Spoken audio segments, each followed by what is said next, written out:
Bismillah. Alors, dans cette vidéo, je vais résoudre le problème proposé pour le master MC. Donc, je vais vous rappeler juste ce qu'on vous a demandé de faire. Alors, on vous dit une sonde de température PT100 en platine dans un circuit est conditionné délivre à ses bords une tension V mesurée en millivolts en fonction de la température exprimée en degrés Celsius. Alors, pour étalonner cette sonde, on la place dans une enceinte thermostatée qu'on fait varier sur l'étendue de mesure 0,40 degrés. Les résultats des mesures sont donnés dans un fichier annexe qu'on vous donne. Sur l'étendue de mesure, on cherche à modéliser le comportement de la sonde par l'approximation linéaire V mesuré, d'accord, V mesuré par cette équation. V mesuré est égal à V mesuré 0, donc l'intersection avec l'axe des ordonnées, plus alpha t, alpha représente la pente. Alors, on va étudier le programme qu'on vous demande de faire. Premièrement, le programme doit faire une lecture du fichier PT100. Donc le programme, je l'ai préparé et je vais le commenter avec vous. Donc on va commencer par la lecture du fichier et comment résoudre le problème d'erreur. Donc la lecture. Alors l'interface utilisateur, donc on va la construire au fur et à mesure. Donc pour importer les données, on doit avoir un commande dialogue, le voilà, donc commande dialogue 1. Et importer les data, un bouton qui va contrôler cet objet-là. Donc en cliquant dessus. Donc ça, c'est pour la gestion d'erreurs. On ne va pas s'intéresser pour l'instant pour ça. Donc on va commencer par la préparation. Commande dialogue 1.action égale à 1, ça veut dire que je prépare la fenêtre, ouvrir. D'accord? Alors, open commande dialogue 1.findName for output for input as dièse 1. Donc ici, c'est la préparation en lecture. D'accord? Maintenant, on va lire le fichier. Alors, le fichier correspond à la case mémoire numéro 1. Donc, on va utiliser une boucle, d'accord? Une boucle pour lire ce fichier. Donc, la boucle commence ici, donc la boucle do. Je vais la lire. Do while not end of file EOF. EOF. C'est-à-dire, c'est end, en anglais, end of file. Donc, EOF, end of file. Donc, la boucle fait tant que la fin du fichier numéro 1, le voilà, n'est pas atteinte, il fait quoi? Donc, premièrement, il incrémente le i, qu'on va préalablement déclarer dans formLoad. Donc, i est égal à i plus 1. Donc, il incrémente un i, c'est un compteur. Après, il va mettre input dans la case mémoire 1. Les premières valeurs de la colonne de la température, on va les attribuer à une variable a. Et la mesure, V mesurée, à la variable b. Alors, les xi, qui correspondent à la température, prendront la valeur a. Et les yi prendront la valeur b. Mais là, il faudra au préalable faire une dimension de i, la dimension i. Donc là, c'est où on va voir les déclarations générales. Alors, a et b, on les a déclarés as single, donc en simple précision. Et je déclare mes x et mes y qui correspondent à la température et à la tension comme un vecteur de 400 valeurs. Donc le reste, on va le voir après. Alors ici, i et n correspondent à des entiers. Donc voilà la déclaration de variable. Je vais revenir maintenant à la lecture de données. Alors on est arrivé là. Donc xi est égal à a. Il attribue la variable a à xi et b à y. Maintenant, là, c'est pour consigner les valeurs dans un tableau.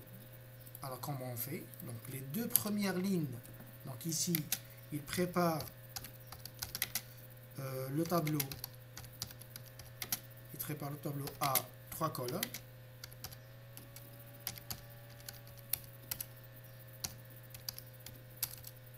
Donc on a 3 colonnes. Ici, il incrémente le nombre de lignes dans le tableau global. d'accord, dans le tableau. Alors, msflixgrid1.row est égal à i. Ça veut dire quoi? Ici, ça veut dire il incrémente la ligne. Il incrémente la ligne. Donc ça, c'est différent. Donc rows, c'est le nombre de lignes dans le tableau. Et row, c'est le numéro de la ligne. Donc il incrémente le numéro de la ligne.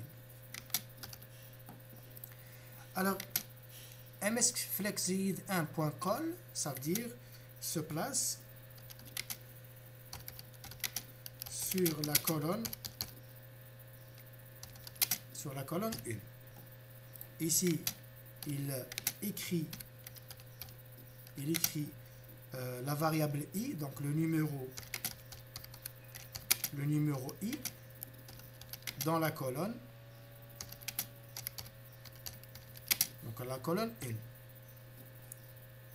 Donc nous, c'est le 1, c'est 0. Hein. Donc écrit le numéro i dans la colonne 0. Après, ici, c'est la même chose. Ici, il écrit, donc je vais copier, donc écrit,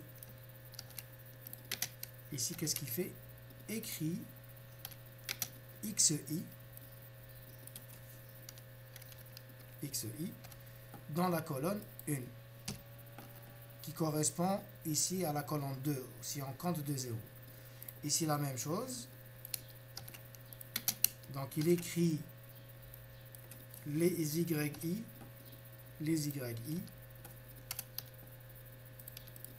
dans la colonne 2. Voilà, qui correspond à la colonne numéro 3. Loop, ça veut dire quoi? Donc, loop, il revient à la boucle 2. Donc, ça, toute cette boucle-là, il l'a fait tant que la fin du fichier n'est pas atteinte. Voilà, donc il fait ça. Vous remarquerez bien que n égale à i, c'est la dernière valeur de i, donc ce qui correspond à l'étendue de mesure. Donc n, c'est demandé dans l'exercice. Alors regardez bien.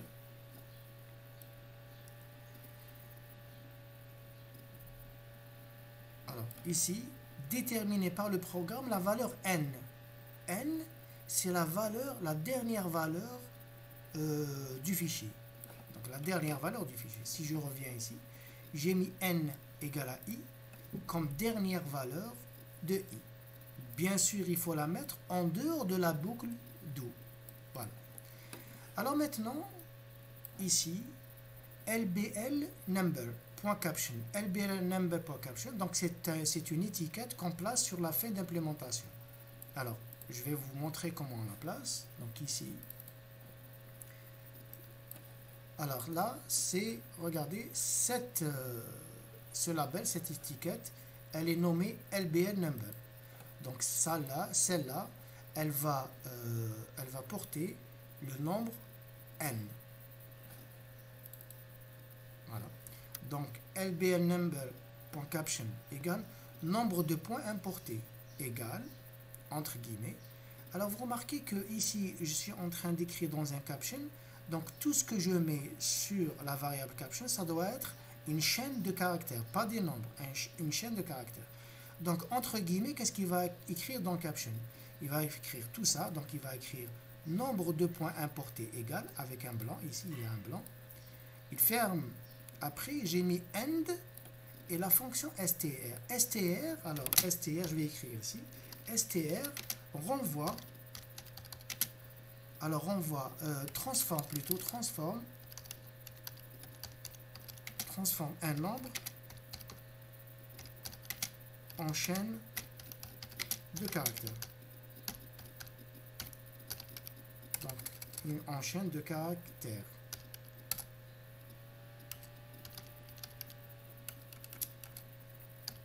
J'ai pas l'accent, c'est en anglais. Donc, la fonction str, elle transforme le nombre n qui correspond à la dernière valeur de i, je ne sais pas combien, 10, ça peut être 10, 20, 30, et elle la transforme en chaîne de caractères. Donc, qu'est-ce qu'il va faire? Il va prendre cette chaîne de caractères et la coller par ce end-là, la coller avec la valeur de n. Après, ce qui vient par la suite, ici, il ferme le fichier. Donc si vous avez remarqué, ici close ds1. Si on ouvre un fichier, en les préparant en lecture, on doit le fermer. Donc voilà, jusqu'ici, la lecture des données. Donc on va l'essayer. Regardez, import data. Je vais chercher mon fichier pt100. Le voilà. J'ouvre. Vous remarquez qu'il a mis 1, 2, 3, 4, 5, 6, 7 jusqu'à 10. Donc mon tableau comporte 10 valeurs. Il les met dans la première colonne. La deuxième colonne correspond aux X, aux températures. Et la colonne 2 correspond aux tensions en millivolts. Alors voilà LBL caption. Donc elle prend le nombre de points importés égal. Et 10, c'est quoi? 10, c'est STR de I. STR de I, donc il transforme le I qui est égal à 10 en une chaîne de caractères. Voilà le résultat qu'on peut avoir. On revient maintenant à notre programme. La gestion d'erreurs. Donc la gestion d'erreurs dans ce cas-là, c'est quoi? Vous avez remarqué, j'ai mis ici on error go to ERR1. Donc error 1, il va à l'étiquette error 1. Alors error 1, c'est quoi? C'est MSGbox, vous devez sélectionner un nom de fichier à importer. Donc s'il y a une erreur, il va vous déclarer un message. Vous devez sélectionner un nom de fichier à importer. Vous avez remarqué qu'au préalable, ERR1, je mets exit sub. C'est-à-dire, si tout se passe bien jusque-là, si tout se passe bien, il sort de la subroutine. Donc ici, sortie de la subroutine. D'accord? Donc il sort de la subroutine. S'il y a un problème, il va à l'étiquette 1 et il vous envoie un message. Vous devez sélectionner un nom de fichier à importer. Voilà. Donc on va l'essayer. Import data. Donc on a vu que ça marche bien. Mais si je clique sur annuler, il déclare une erreur qu'on a gérée. Donc annuler. Vous devez sélectionner un nom de fichier à importer. OK. Si je reviens ici, import data, la gestion d'erreur fonctionne très bien. Bien. Alors, vous avez remarqué maintenant que au départ, ici, j'ai mis n égale à 0, i égale à 0, n égale à 0, lbr number caption, donc j'ai mis str de n, donc ici, il va mettre si n égale à 0, ici, il va mettre 0. Et j'ai mis msflexgrid 1.clear. Clear, regardez, c'est une action. Point clear. Clear, c'est une action. C'est pas une propriété, c'est une action. Alors ça fait quoi? Ça réinitialise quoi? Ça réinitialise i pour une prochaine utilisation. Elle réinitialise le n. Elle met 0 dans lbl caption. Et elle vide mon tableau. On va faire un essai. Regardez bien. Donc, remarquez ici qu'est-ce qui va se passer au niveau du tableau. Donc, j'importe mes données. J'ouvre. Voilà. D'accord? À la prochaine importation, il va mettre ici 0. Et ici, il va vider le tableau. Donc, regardez bien. Voilà. Si vous voyez bien, au deuxième clic, il vide le tableau. Il met nombre de points importés égal à 0. Donc ça, c'est pour la prochaine utilisation. Si je mets le même fichier, par exemple, il remet les valeurs dans le tableau. Il affiche 10. Bien. Ça, c'est pour importer les données. Donc on a étudié toute cette partie de la subroutine. C'est fait. Voilà. Tout ça, c'est fait. Je vais vous envoyer par le programme global pour essayer de le refaire. Maintenant, la deuxième question, afficher les datas dans un MSFlexGrid, c'est fait. Tracer les données, alors je vous ai demandé d'utiliser le Pinacle BPS Graph Control, mais vous pouvez utiliser aussi le MS, vous pouvez utiliser l'outil de traçage de données propre à VB6. D'accord, donc le MS Chart, vous pouvez l'utiliser. Donc on va voir cette étape-là, tracer les données et utiliser le Pinacle. Alors, je reviens à ma fenêtre. Voilà. Donc ici, j'ai placé un pinacle. Vous savez comment l'utiliser, hein. Donc le pinacle. Bien entendu, la première chose à faire dans un pinacle, il faut ici mettre Auto INC à off. Donc je vais l'effacer et je vais le remettre pour vous. Regardez. Donc ici, voilà le graphe. Donc je le rappelle, je le mets ici. Voilà. Et je vais le transformer. Donc je vais le transformer en scatter. Donc ici, je vais mettre Auto INC à off. Donc off. Et graph type, je vais mettre scatter. Voilà. Donc il va mettre des pointillés comme représentation des données. Bien.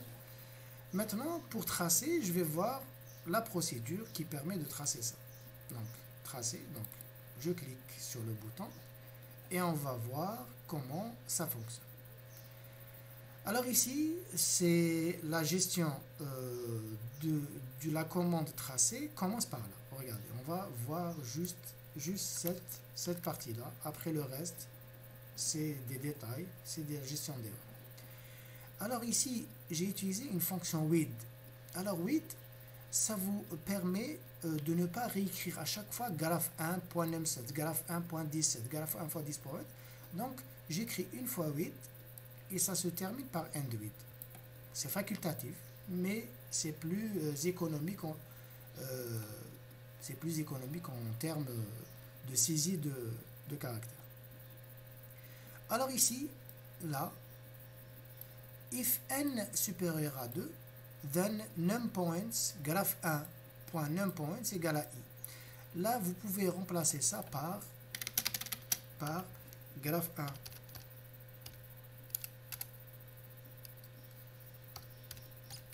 Graph 1.numPoints égale par exemple à 1000 points. Alors le problème, si vous mettez graph 1 au lieu de ça, if jusque là, vous mettez graph 1.numPoints égale à 1000. Alors qu'est-ce qu'il va faire? Pour tracer un point, il doit tracer 999 points. Pour tracer 2 points, il faut qu'il trace 998 points. Alors ça va ralentir un petit peu le programme. Donc ici c'est une astuce pour qu'il puisse tracer au fur et à mesure les points. D'accord? Mais c'est facultatif.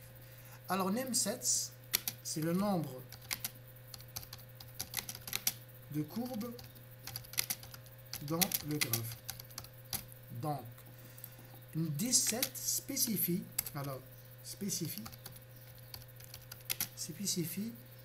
la courbe. Ici, s'il s'agit de la courbe numéro 1. Dispoint, c'est clair, donc numéro du point. Alors ici, x et y, on va les mettre comme des x. Donc ici, la température en degrés Celsius. Les y, la tension en millivolts. Ici, c'est mode graphique.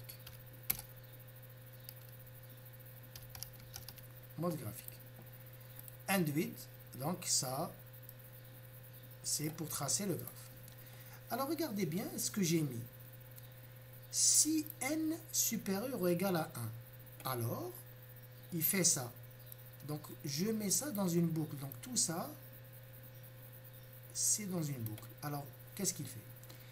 Ça, for i égale à 1 to n. Donc, la boucle hadi, donc la boucle, commence par 1 jusqu'à la fin, jusqu'à la dernière valeur de n, qui est dans notre cas égale à 10. Next, il revient ici. Donc, il fait ça un nombre de fois. Donc, dans notre cas, il fait ça 10 fois. Il le fait si n est supérieur ou égal à 1. Sinon, il va vous mettre mgbox, aucun fichier à tracer. Donc, si la valeur de n n'est pas supérieure ou égale à 1, donc vous n'avez pas importé de fichier, il va vous déclarer, il va vous envoyer un message, aucun fichier à tracer. And if, donc if, elle commence par là, et elle se termine ici. Vous voyez? Voilà. Et end sub, fin de la subroutine. Donc on va faire l'essai. Donc en exécutant, regardez, importer des données, voilà notre fichier, le voilà, donc il a importé 10 valeurs, donc n égale à 10, tracé, vous voyez qu'il a tracé sous forme linéaire, donc la progression de cette fonction est linéaire. Voilà. Maintenant, on va revenir à notre problème. On vous dit calcul des paramètres relatifs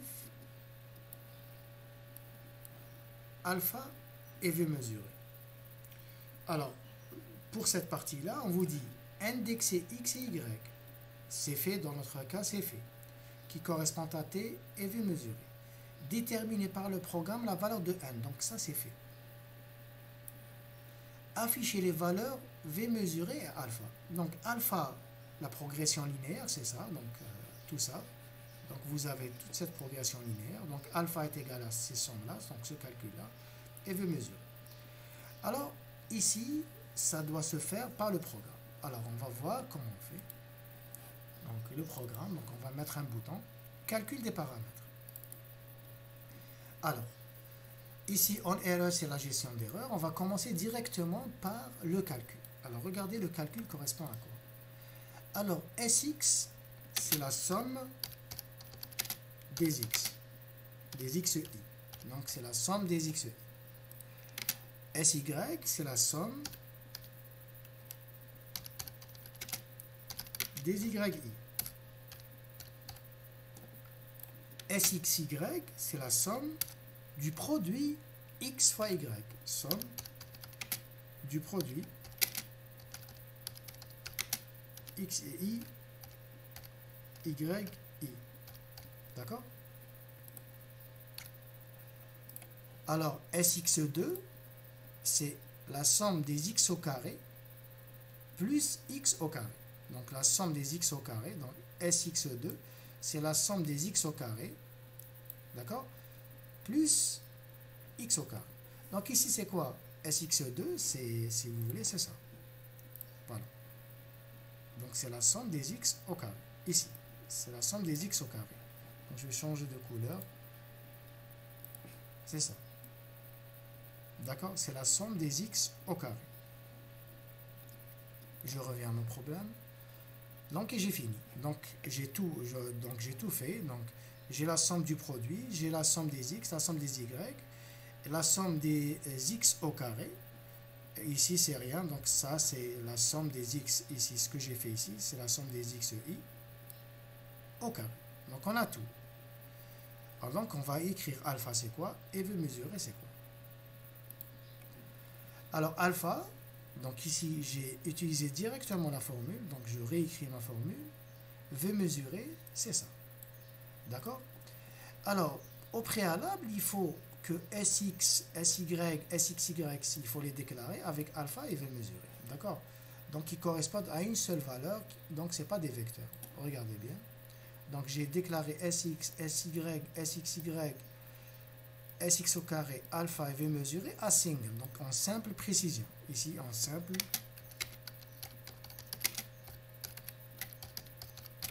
précision. D'accord? Je reviens au calcul. Alors maintenant, la gestion d'erreur. En erreur, qu'est-ce qu'il fait? Il vient directement à l'étiquette ERR. Alors, il vous dit impossible d'effectuer le calcul, fichier introuvable ou données erronées. Donc, s'il y a un problème, il vous affiche ce message-là. Alors, lbl alpha.caption, c'est quoi? C'est alpha, donc alpha, plus str de alpha. Pourquoi? Donc, il va vous afficher ce caractère-là, donc cette chaîne de caractères, plus, il transforme le nombre calculé ici en une chaîne de caractères, parce qu'on ne peut pas faire une addition d'une chaîne de caractères avec un nombre. Le alpha, ça ne marche pas, ça ne va pas marcher, donc il y aura un problème. Donc str alpha, il transforme alpha en une chaîne de caractères. lbl v mesuré 0.caption, c'est la même chose. Exit sub. Donc s'il n'y a pas d'erreur de là jusque là, s'il n'y a pas d'erreur, il fait les calculs, il sort de la subroutine. S'il y a une erreur, il vient directement ici et il vous affiche ce message-là. Donc on va voir la fenêtre. Donc ici, ça, c'est LBL alpha. Donc il va vous afficher ici LBL alpha, donc alpha, et V mesuré 0. Donc on va voir comment ça fonctionne. Donc on importe nos données. Voilà. On trace. Calcul des paramètres. Voilà, directement, c'est alpha. Donc ça, c'est une chaîne de caractères. Plus la valeur de alpha. Et V mesuré 0, c'est ici, il affiche une valeur négative. Voilà. D'ailleurs, si vous voyez, si vous extrapolez, vous aurez une valeur ici qui correspond à V mesuré 0, qui est une valeur négative. Maintenant, s'il y a erreur, on va voir. Je ferme, je reprends mon programme, j'importe pas des données, j'importe rien du tout, et je dis calcul des paramètres. Impossible d'effectuer le calcul, fichier introuvable ou données erronées. Très bien. Qu'est-ce qui s'est passé? S'il y a erreur, donc l'erreur s'est produite quelque part ici. Pourquoi? Ici, il y aura directement une erreur qui correspond à n. n n'existe pas, parce qu'on n'a pas importé notre fichier, n n'existe pas. Si n n'existe pas, donc il y aura une erreur. D'ailleurs, l'erreur doit être là, et là, directement ici, et là. Donc il n'y a pas de n, il n'y a pas de i. Ici, la division par n égale à 0. Donc tout ça, ça produit une erreur, et il va directement au message qu'on a vu à l'instant. Donc on a fait indexer, donc cette partie-là, c'est fait, et afficher les données, c'est fait. Maintenant, la cinquième question, ici, on vous dit, l'utilisateur doit être en mesure d'extraire n'importe quelle valeur de la tension V mesurée pour une température de son choix, dans l'étendue de mesure. Donc ici, c'est important, dans l'étendue de mesure. Si la valeur demandée est en dehors de l'étendue de mesure, un message d'erreur doit être affiché. D'accord? Donc, il doit extraire une valeur. Donc, on va voir comment on fait. Je vais à mon interface, je place un bouton et on va étudier le code. Voilà le code. Alors, on va directement, ne regardez pas ça, ça c'est la gestion d'erreur, on va directement voir comment extraire nos données. Alors, on va commencer par là. Valeur égale input box, introduire le numéro de la valeur à afficher. Alors, je vais supprimer la gestion d'erreur pour voir un petit peu comment ça fonctionne. Alors, ça, je vais les mettre en commentaire. Tout ça, c'est la gestion d'erreur. Voilà. Donc, ça aussi. On va juste s'intéresser à ce qui est écrit en noir. Donc ici, valeur est égale à input box, introduire le numéro de la valeur à afficher. Donc la valeur numéro, donc ici, il vous questionne, virgule 1, ça correspond à une indication à l'utilisateur. Donc c'est une valeur par défaut. Et directement, il vous affiche le message suivant. On va l'étudier ce message-là, il est intéressant. Alors, il écrit valeur de la température. Donc, l'extraction des données, il va les afficher non pas dans un label, mais j'ai préféré ici les extraire dans un MSG box. Regardez bien. Donc, j'écris dans mon message valeur de la température égale. Donc, ça, il va l'ignorer. And quoi? X valeur. X valeur, c'est quoi? Ici, quand vous allez introduire dans le input box une valeur comprise entre 1 et 10, donc, il va les consigner dans la variable valeur. Donc, x ici, valeur, correspond à 1, 2, 3, etc. Donc, il va écrire valeur de la température, par exemple 5 degrés, and degrés Celsius. And, un blanc, point virgule. Donc, ici, il va afficher point virgule, and valeur de la tension. Il va écrire ici y valeur, and millivolts. Regardez le message, comment il va s'afficher. Donc, en exécutant, importer les données, je trace, donc voilà mes données, je les trace, je calcule mes paramètres, voilà les paramètres calculés, extraire une valeur. Par exemple ici, voilà la question. Introduire le numéro de la valeur à afficher. 1 par exemple, ça correspond à une valeur comprise entre 1 et 10 dans l'étendue de mesure. Le 1, il est par défaut, c'est pour donner une indication à l'utilisateur. Par exemple, j'écris 5, qui est dans l'étendue de mesure. Donc j'écris OK. Il m'affiche valeur de la température à la cinquième valeur demandée, c'est 22 degrés. Regardez bien, 1, 2, 3, 4, 5. La cinquième valeur, c'est 22,12. Et la valeur de la tension V, c'est 215 millivolts. Donc exactement 215 millivolts. OK. Maintenant, la gestion d'erreur. Donc extraire une valeur. Par exemple, si je mets ici 12, la valeur numéro 12 n'existe pas dans mon tableau. Donc ici, il va déclarer une erreur. OK. Et donc, il n'y a aucune valeur. Alors, on va gérer cette valeur, cette procédure. Alors, ici, je mets début. Donc, je remets ici la gestion d'erreur. Et on va l'étudier. Bien. Ici, si la valeur est égale à 0, or, ou bien, la valeur est supérieure à n. Donc, si elle n'est pas, ça veut dire ça. Si on est en dehors de l'étendue de mesure. Donc ici, on est en dehors de l'étendue de mesure. C'est-à-dire, entre 0, si la valeur est égale à 0, ou bien elle est supérieure à n, on est en dehors de l'étendue de mesure. Qu'est-ce qu'il va faire? Si c'est ça, il va vous envoyer un message. Le message, c'est quoi? La valeur n'existe pas. Et avec un bouton VB Retry Cancel. Donc deux boutons, réessayer, annuler. Retry Cancel. Donc c'est un MSG Box avec récupération de données. Si je clique sur recommencer, alors si je clique sur recommencer, le MSG Box prend la valeur numéro 4. Alors qu'est-ce qui va se passer? If MSG Box il prend la valeur 4, c'est-à-dire on a cliqué sur recommencer, go to début. Donc il revient ici. Il va recommencer à introduire une valeur. Maintenant, si l'utilisateur clique sur annuler, donc le MSG prend la valeur numéro 2, et donc qu'est-ce qu'il va faire? Go to fin. Fin, c'est quoi? Il revient à cette étiquette-là. Fin, c'est exit sub. Alors, on va faire un essai. J'importe mes données. Voilà. Je les trace. Calcule des paramètres et les a calculés. Voilà.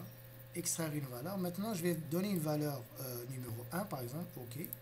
Alors, la valeur numéro 1, c'est 3, 35 et 26. C'est bon. Maintenant, si j'extrais une autre valeur, extraire une valeur qui est très loin de l'étendue de mesure. Donc, je vais mettre 15. OK. Il vous dit, la valeur n'existe pas. Voulez-vous recommencer ou annuler? Je peux recommencer. Il va aller à début et il va recommencer les input box. Donc, je vais mettre ici une valeur correcte, 8 par exemple. OK. La valeur 8, elle est correcte. OK. Maintenant, si je clique, par exemple ici, je vais mettre une valeur très grande. Par exemple, 0, par exemple, 0. OK. Il vous dit la valeur n'existe pas. Est-ce que vous recommencez ou annuler? Si j'annule, il ne fait rien. Donc, annuler, il sort de la sous-routine et on a géré notre erreur. Alors maintenant, la partie importante aussi, c'est celle-là. On vous dit, le programme doit générer et enregistrer dans un fichier de données les valeurs corrigées. C'est-à-dire ici, qu'est-ce qu'il va faire? On va faire varier, regardez bien, on va faire varier la température. Ici, on va faire varier la température. Regardez. Et calculer ça et calculer V mesuré corrigé. V mesuré corrigé avec cette formule linéaire. V mesuré 0, on l'a. Alpha, on l'a. On va faire varier la température qui correspond à X. Donc, avec un pas du choix, avec un pas de 1 degré, 2 degrés, 4 degrés, c'est comme on veut. Il va les mettre dans la variable V mesuré corrigé. On va voir. Donc, je vais à ma feuille. Ici, il y a un bouton générer les valeurs. Alors, si vous voulez bien, je vais le faire. Après, on va voir le code. Alors, générer les valeurs. Alors, il va les générer dans un fichier. Je vais donner un autre fichier, par exemple, corriger. Corriger. Alors, j'enregistre. il vous donne la possibilité de donner un pas compris entre 1 et 5. Ici, je choisis 1 et 5, mais on peut faire autre chose, hein.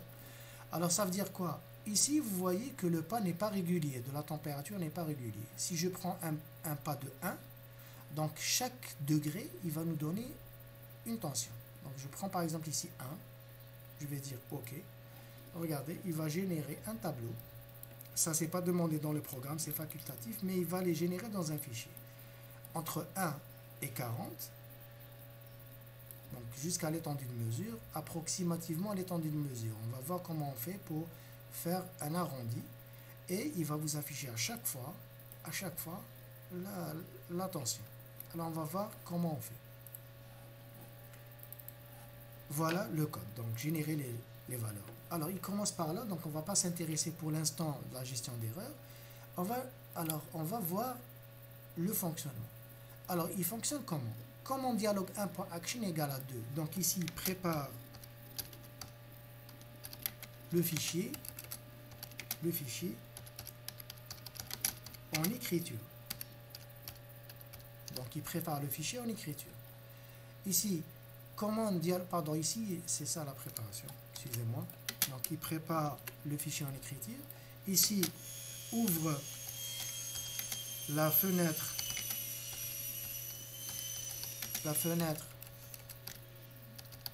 enregistrer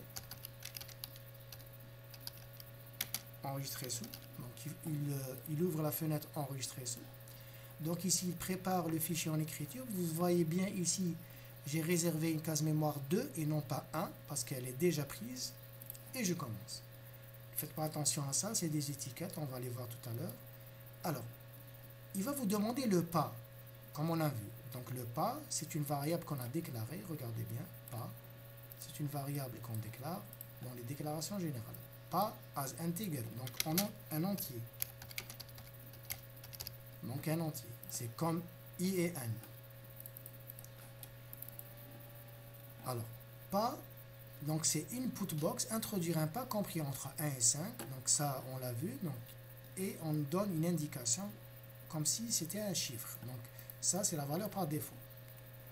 Alors ici vous regardez bien, on va voir ce que ça veut dire round. Alors si le pas, celui-là, si le pas est supérieur à 1, ou bien le pas est inférieur à 1, alors qu'est-ce qu'il va faire? Alors regardez bien, si le pas est supérieur à round xn. Round xn, c'est quoi? C'est la valeur arrondie, suivez bien, c'est la valeur arrondie de la dernière valeur de x. Par exemple ici, notre dernière valeur c'est 39 et quelques. Donc qu'est-ce qu'il va faire?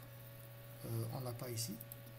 Donc ici, notre valeur c'est 39 et quelques. Donc il va l'arrondir à 40. Donc qu'est-ce qui va se passer? Si le pas est supérieur à l'étendue de mesure, ou bien il est inférieur à 1, il va vous dire MSG box, le pas doit être inférieur à l'étendue de mesure et supérieur ou égal à 1. Donc ça, c'est une gestion d'erreur qu'on ne va pas voir tout de suite. Alors on va s'intéresser plutôt à ça. Comment générer les valeurs? Alors, for i égale à 1, to round xn, donc il arrondit la valeur de la température, la dernière valeur de la température. Ici, par exemple, dans l'exercice, c'est 40.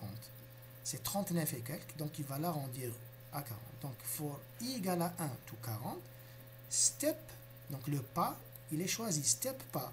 Donc, 1, si je choisis le pas égal à 1, donc de 1 jusqu'à 40 avec un pas de 1. Si je prends le pas égal à 2, donc il va aller de 1 à 40 avec un pas de 2. Et il va remplacer le i, qui correspond ici à la température, et il va simuler ça. Donc, YC c'est quoi? C'est la valeur de Y corrigée qu'on doit déclarer. Donc, je vais voir si elle est déclarée. Voilà. YC 400 à single, en simple précision. Très bien. Donc, voilà. Alors, YC de I, c'est quoi? C'est V mesuré qu'on a calculé, plus alpha fois I. I, ici, il remplace la température. Donc, il va générer les Y corrigés en fonction de I. Et on va directement les écrire. Donc print dans le fichier qu'on a préparé, quoi? Il va i et yi. Alors, i ici, c'est pas un nombre, mais c'est les valeurs de la température imposée dans cette formule. Donc, print dans le fichier numéro 2, quoi? La température et y corrigé. Alors, regardez bien.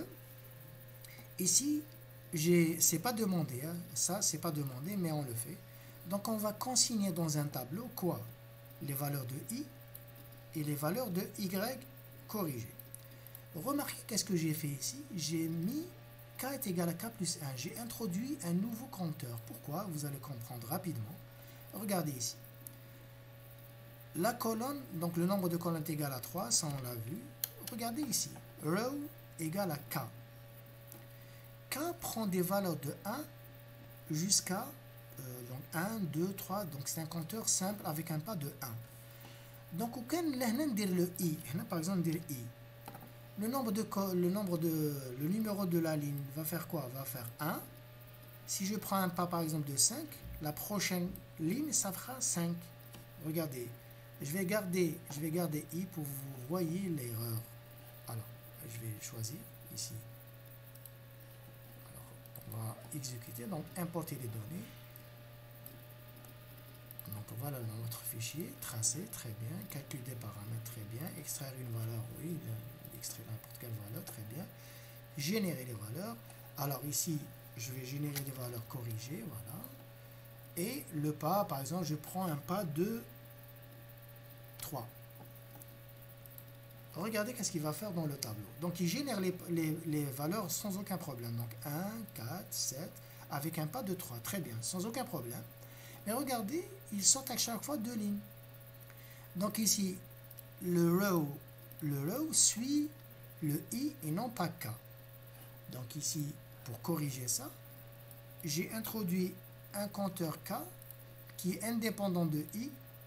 Et il va prendre des valeurs comprise entre 1 et la dernière valeur avec un pas de 1. Donc k est égal à k plus 1. Voilà. Regardez bien ici. Maintenant, si je refais, importer les données. Donc je les importe, tracer, trace, calcul des paramètres. Donc on ne va pas extraire de valeurs. Générer les valeurs. Donc je vais prendre comme tout à l'heure un pas de 3.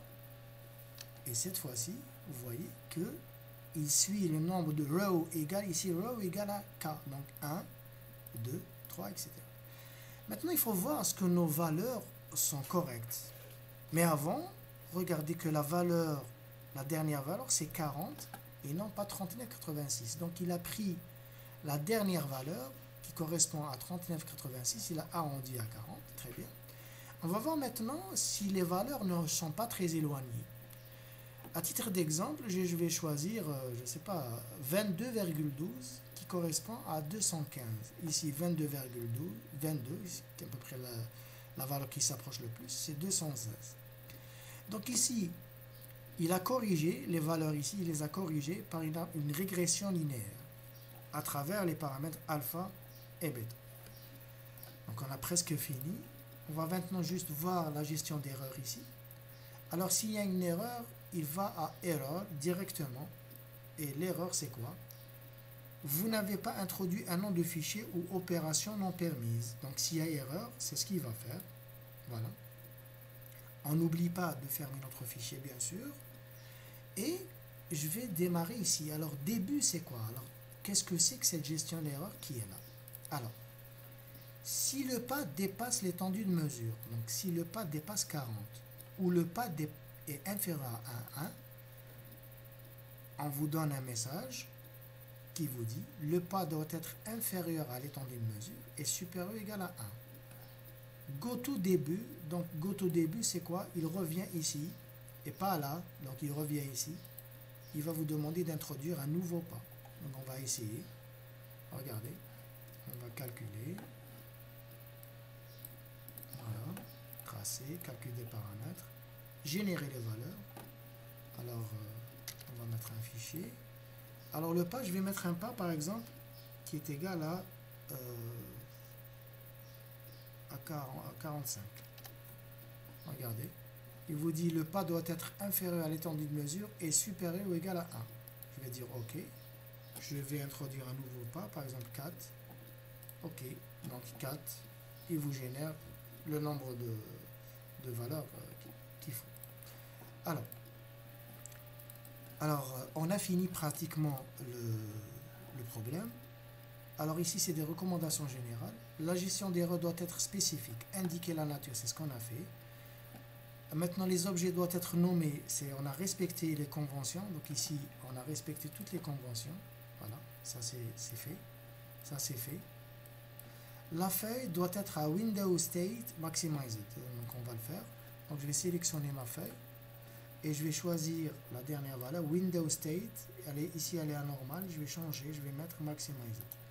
Quand j'exécute, elle prend la totalité de l'écran. Voilà.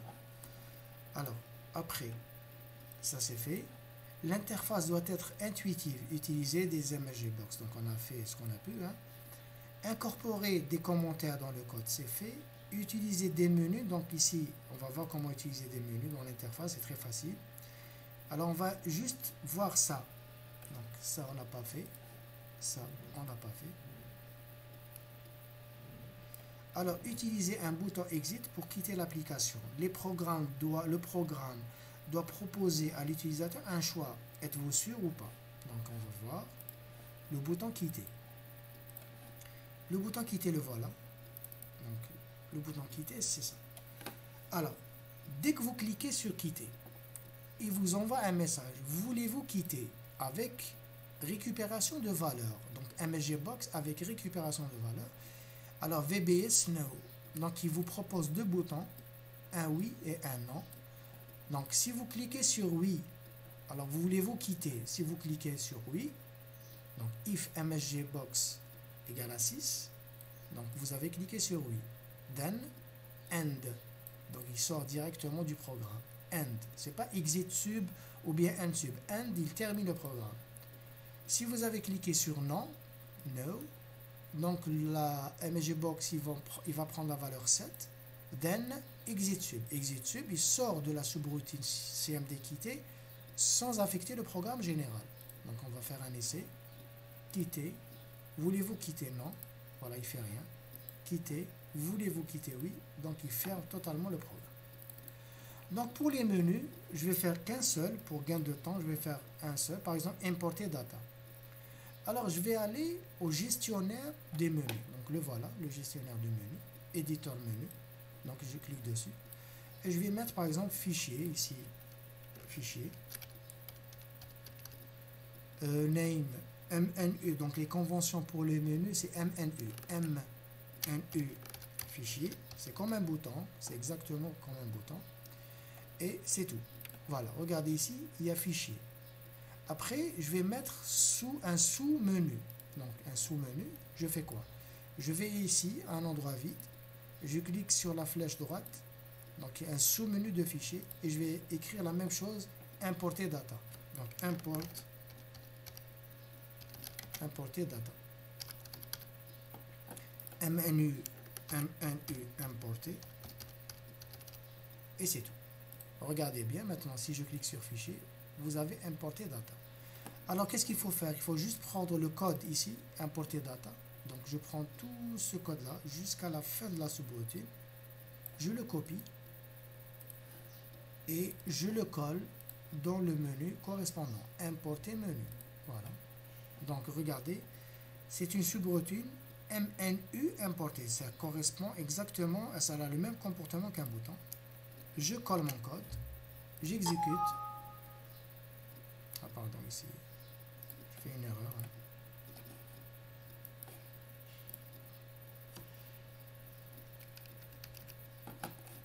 Donc je reprends un menu, importer data.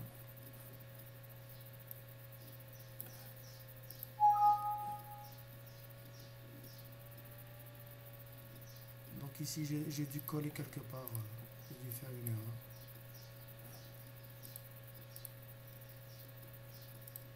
Voilà, ça marche. Donc un menu importer data, donc je vais refaire. Donc je vais coller ici. Voilà.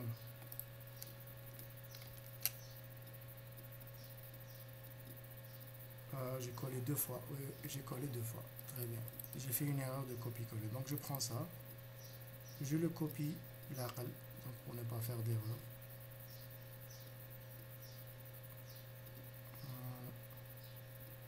Voilà, je colle. J'ai pris tout à l'heure ça avec, donc si j'ai fait une erreur, donc copie, et je colle tout ça dans le menu, donc un menu, et ça devrait marcher. Voilà. Donc fichier, importer data, exactement, ça correspond, ça a le même fonctionnement que ce bouton-là. Donc on va tester. Voilà. Et ça fait exactement le même rôle. Donc vous pouvez, chaque bouton ici, le mettre sous forme d'un menu. Les menus sont utiles, pourquoi? Pour gagner de la place sur l'interface utilisateur. Donc je vous remercie pour votre attention. Je vous envoie le code par email ou bien dans le Padlet de votre section. Bon courage.